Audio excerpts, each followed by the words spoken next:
Hi, welcome back to Math 112. We call it elementary functions, but most of us call it trig for short. My name is Anne-Marie Harden. I'm your instructor for this class. And we are going to round out our first chapter today. This is actually two sections in your text. It's sections 4 and 5, but they kind of go together. So I'm going to just put them all together into this one lecture. We've already talked about the points on a circle, and we've talked about angles, degrees, and radians. And we've talked about two specific trigonometric functions, sine and cosine. What we're going to do today is we're going to talk about some other trigonometric functions. Now, all of these trigonometric functions will be defined as ratios of the side lengths of right triangles, because that's what trigonometry and trigonometric functions are all about. So, to remind us, let's remember where we're at with our unit circles here. We've got a circle of some radius r. Now, I just said the word unit circle. What that means is just a circle that's centered at the origin with a radius of 1. Hence the term unit. Okay, but this works for a circle of any radius. We've got a point on the circle. That point, if we connect that point to the center of the circle, and our circle is centered at the origin. Well, so the x-coordinate gives us the length of the horizontal leg of the right triangle that we formed here. The y-coordinate of this point gives us the vertical leg, the length of the vertical leg of this right triangle. And the radius of the circle is the length of the hypotenuse of that triangle. We've already talked about sine and cosine. And remember that the sine of that angle is equal to y divided by r. Cosine is equal to x divided by r.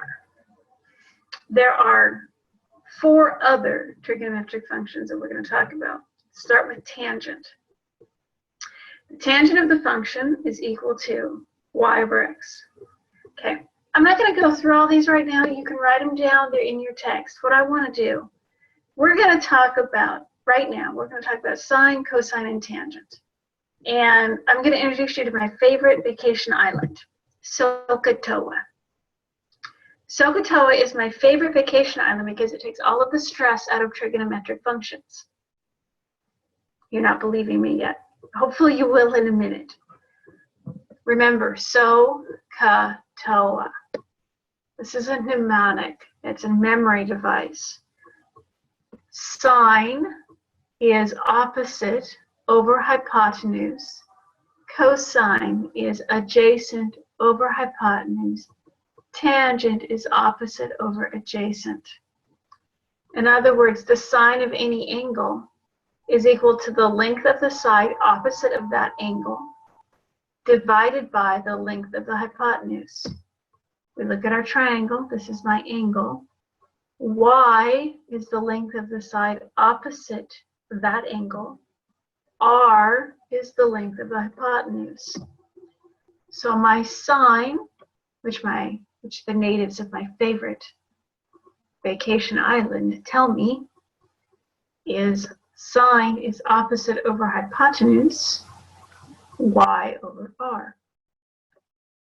Cosine, the cosine of any angle, which the natives of my favorite vacation island, Sokotoa, tell me is the length, oops, sorry for the typo, the length of the side adjacent to that angle divided by the hypotenuse of that angle. So again, this is my angle.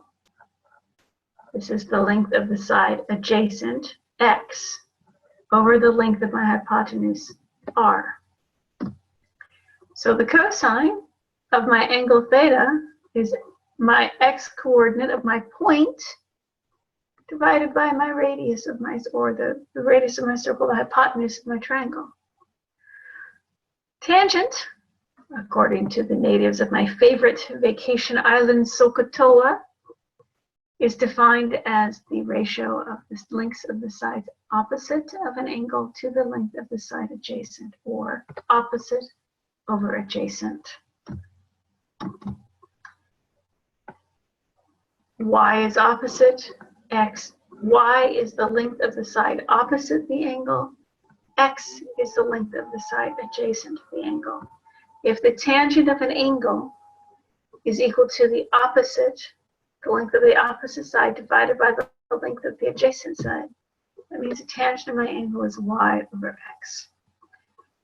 Remember that we love to visit the island Sokotoa because sine is the length of the side opposite an angle divided by the length of the hypotenuse. The cosine of an angle is the length of the side adjacent to the angle divided by the hypotenuse. The tangent is the length of the tangent of an angle is equal to the length of the side opposite the angle divided by the length of the side adjacent to the angle. So, what you need to remember, a few things. You need to remember that the sine of any angle is equal to the length of the side opposite that angle divided by the cosine, divided by the hypotenuse of the triangle. The cosine of any angle is in a right triangle. The length of the side adjacent to that angle divided by the length of the hypotenuse. And you need to remember that the tangent of an angle is the length of the side opposite that angle divided by the length of the side adjacent to that angle. And Sokotoa can help you remember that. Okay, now on the first screen, you remember I had three other functions. I have secant, cosecant, and cotangent. So let's talk about those. They're all interrelated. This is the first thing you need to understand about trigonometric functions. They're like this big, messy, inbred, interrelated family. Okay?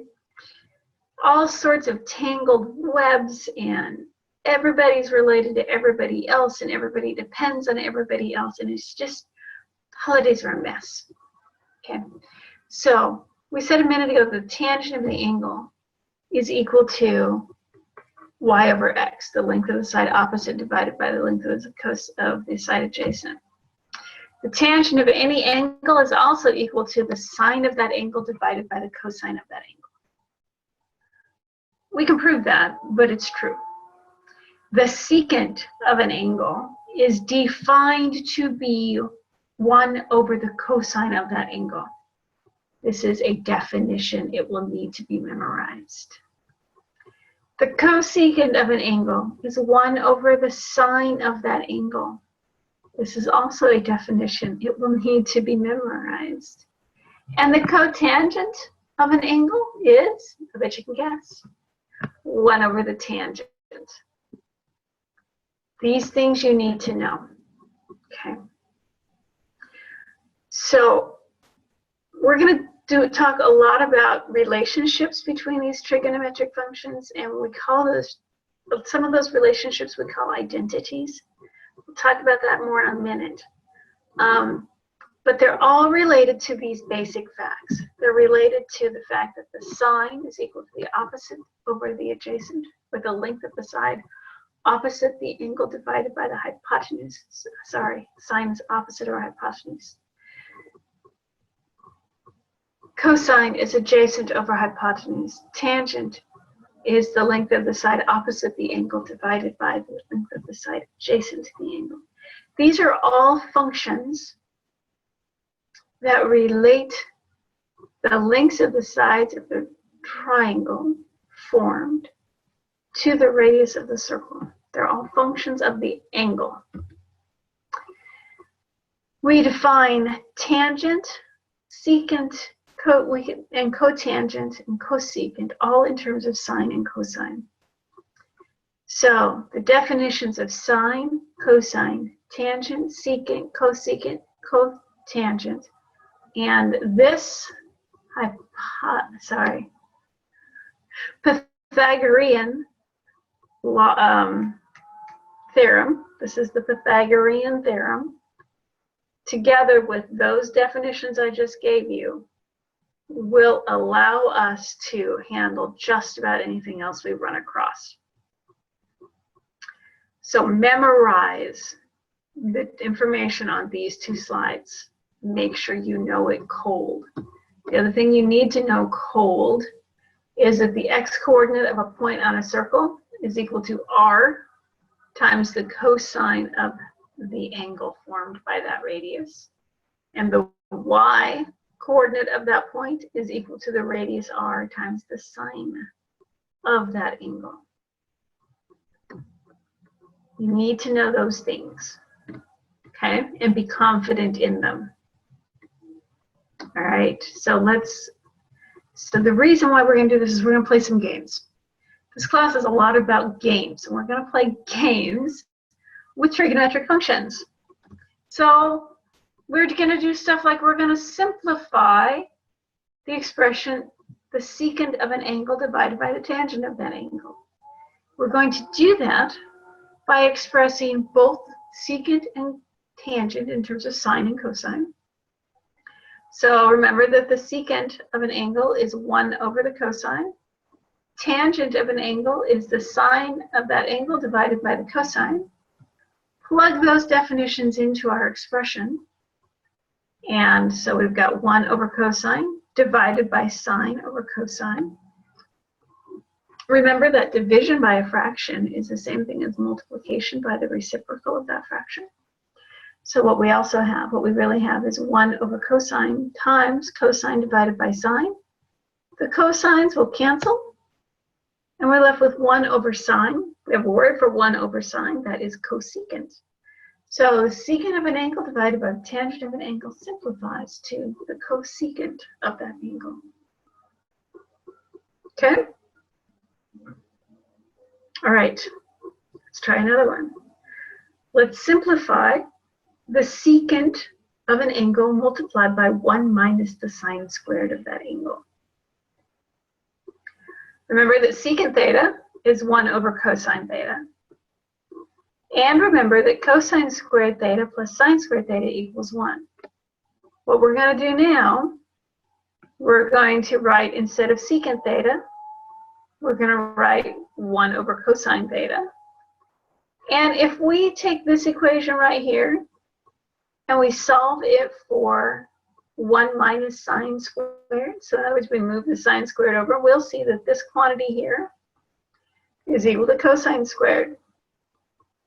So 1 over the cosine of theta times the cosine of theta squared is just equal to cosine theta. So the secant of an angle multiplied by 1 minus the sine squared of an angle is equal to cosine theta.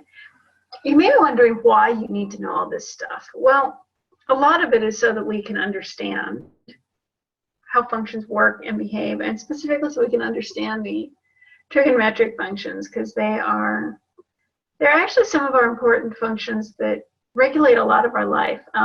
Sound waves are sinusoidal in form, meaning that you can map a sound wave onto a sine function. You can actually map a lot of stuff onto a sine or cosine function. But also, what we're doing is we are really laying the groundwork for work that you will do in calculus. So most of you are taking this class most likely because you're going to go on to another math class. And the work that we're doing here, part of it is to build your mathematical, well, most of it is actually to build your mathematical thinking skills. So we're trying to improve the reasoning portion of your math repertoire. So you're not going to be just following steps here. You need to really kind of understand what's going on. And we're laying the foundations for a critical thought process. You're gonna learn to think mathematically in an independent way. All right. So one of the ways we do this is with proofs. Proofs use logical, algebraic, and mathematical steps to verify the truth of a statement. We carry out proofs first by assuming that the statement is true. And then we use algebra to manipulate one side or another of our statement and prove, verify for ourselves whether that statement is true or not. In other words, do we really believe what somebody else is telling us? You no longer have to accept that what I say is true. I'm going to show you how to verify it. In fact, I'm going to ask you to verify it. So, as an example, let's prove the Pythagorean theorem. Let's prove that the sine squared of an angle alpha plus the cosine squared of this angle alpha is equal to 1. This is not an equation to solve. What we're going to do is we're going to start with the left-hand side of this angle, or of this equation, and we're going to carry out some manipulations on it, and we are going to see if we get to 1.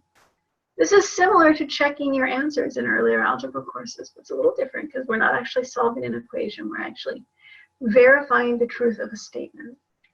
So remember that the sine of an angle is equal to y over r, where x and y are the coordinates on the unit circle of the point formed by the intersection of a line inclined at this angle with the circle. Okay? So the sine of an angle is equal to the y coordinate divided by the radius of the angle. And this is sine squared, so we're going to square y over r. Cosine of alpha is x over r squared, because this was squared. So square those, we get y squared over r squared plus x squared over r squared. Add our fractions together, we get y squared plus x squared. Remember that this is all in the context of a right triangle, this one. So the Pythagorean theorem, the original one, tells us that cosine squared x squared plus y squared equals r squared.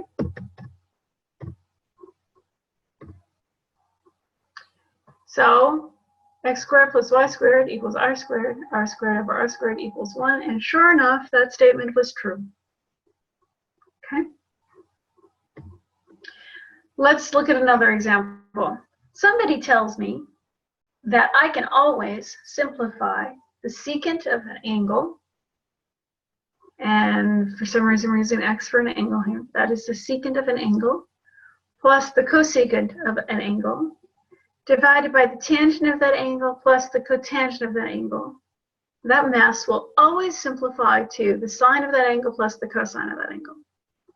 I don't know that I believe that. So let's prove it, or disprove it.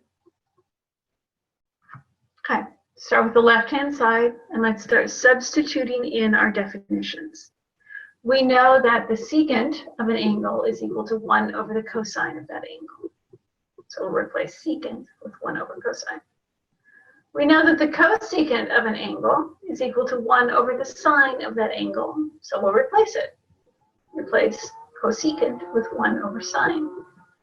We know that the tangent of an angle is sine over cosine, and cotangent is the reciprocal of that, or cosine over sine.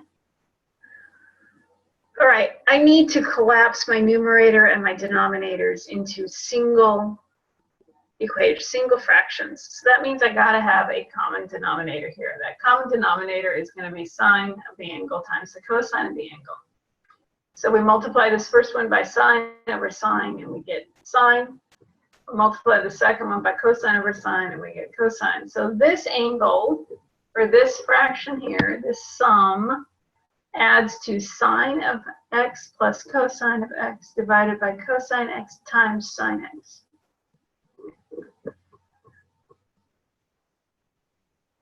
Okay. We're going to do the same thing on the bottom. Add my two fractions together, and this is what I get. Sine squared of that angle plus cosine over sine.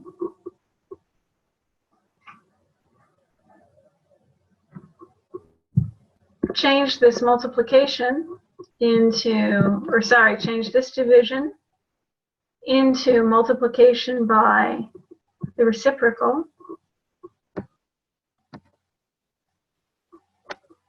cancel sine and cosine and sine times cosine.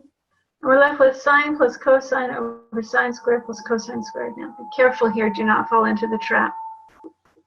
I didn't cancel anything. What I did was I remembered my Pythagorean identity, which said that the sine squared of an angle plus the cosine squared of an angle is equal to 1. So sure enough, my friend did not lie to me.